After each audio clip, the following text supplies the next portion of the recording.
Hi, everyone. My name is Mark Schwartz, and I'm an enterprise strategist with AWS. And what I'd like to talk about today is how to lead change, how to lead a transformation from a relatively high position in the company's org chart. So how to initiate change at the top of an organization and drive it downwards through the organization. I'll note to start with that anybody really can lead a transformation. If you look carefully around your organization, you're liable to find that there are change agents scattered just about everywhere within the organization, in middle management, in junior roles. What it really takes is a vision for where the organization needs to go, and then different strategies depending on where you are in the org chart. But for today, I'm going to focus on how you can lead change or lead a transformation when you're in a relatively senior position. At the same time, it's important not to forget that there might be these other change agents in the organization, and you can drive change in many cases by supporting their efforts. So I'm going to come back to that as I talk a little bit later, and talk a little bit about how you can recognize those change agents, notice that the change is happening, and support it by providing what those change agents maybe don't have access to. You know, if you think about the advantages and disadvantages of being in the senior position in an organization, you find that there's a little bit of both, actually.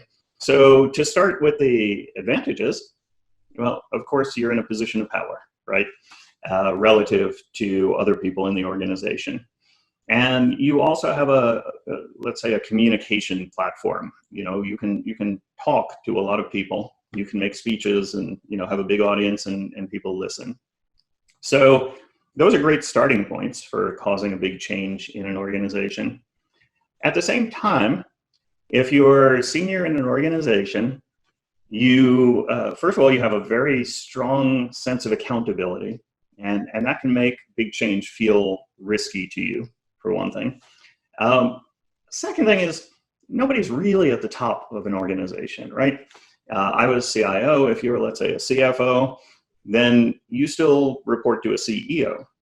And, you know, the CEO actually has to answer to the board of directors. And the CEO and the board of directors, well, they've got to answer to the shareholders, to the customers, maybe to regulatory bodies in the government. We had all sorts of other stakeholders. So nobody fully has power in an organization to drive change. Or to put it differently, everybody has to borrow authority from others in the organization if they're going to cause a big change. And you do that by selling your ideas, obviously, negotiating, you know, leveraging your ability to influence other people. And it doesn't matter if you're high in the org chart or low in the org chart, you still have to do it either way. But the big challenge I found with leading change when you're in a relatively senior position is, I guess maybe the best way to put it is, if you're senior in an organization, you don't actually do anything, right? You're not hands-on. You get things done through other people. You have executors who are kind of at the front lines doing whatever it is that your company does.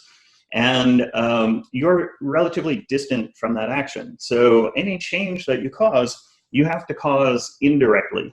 You're also influencing downwards through the org chart, you can say.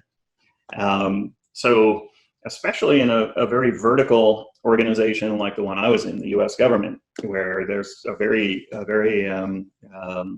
important hierarchy, you know, a very respected hierarchy. And somehow you have to influence the people who are going to actually be executing the change.